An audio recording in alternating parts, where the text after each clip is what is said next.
Hey everybody, Eric from Which Way Games here, and I thought I'd take a little time to do a tutorial on how to make a little Needlehearts doll. This is Scissors. They're a favorite character of mine. I think this little sort of like medium-sized one came out really well. I've tried making some little smaller ones, like this one with this little teeny tiny die that I thought was really cute, and that came out fun too. And then I've also made this bigger one. This is for life size. With this cool little, treasure bandolier and this little cap and stuff like that. Actual buttons for eyes. Still similar materials, very similar process. But the request from online was to go over making a medium-sized one. I think that was a good choice. A nice, amount of detail. You can put some fun stuff on the base, like this paper clip and pencil, or this little nail and stuff like that. And some texture, some rocks and stuff like that. So you can add a little bit more story to it. But let's get into the nitty-gritty of how to make a Needlehearts doll.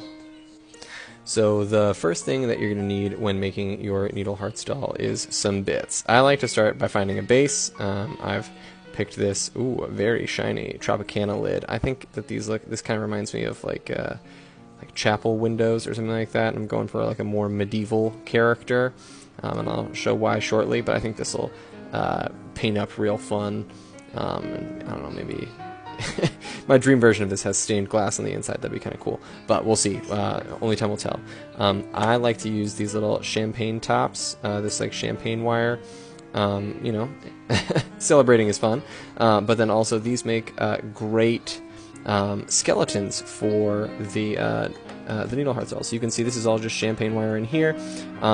This particular model was 2 champagne wire tops sort of put together, and we'll talk about how to do that in a second. But first things first, we gotta have some more character elements. So this is the only thing I've pre-built, and it is a little hammer, because I thought that would be like a cool weapon for this little character.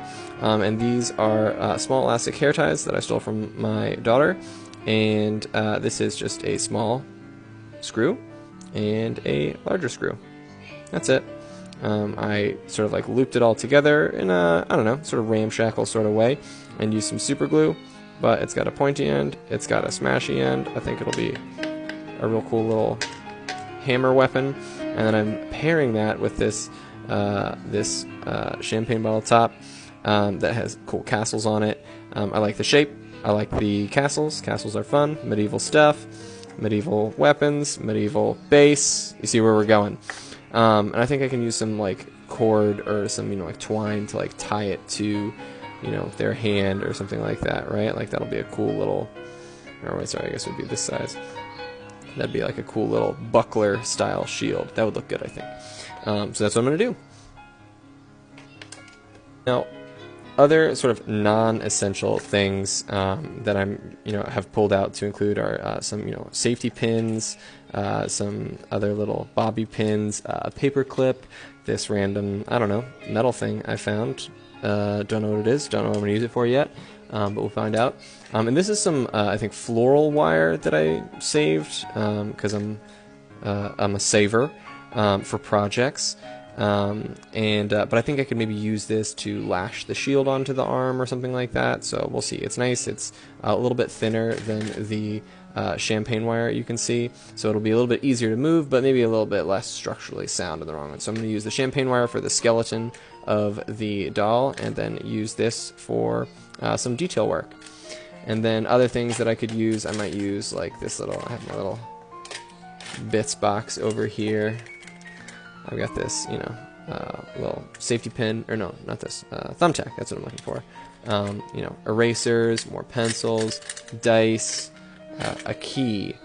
I haven't decided what I'm going to use this for yet, and I don't know if this is the project for it, but we'll see.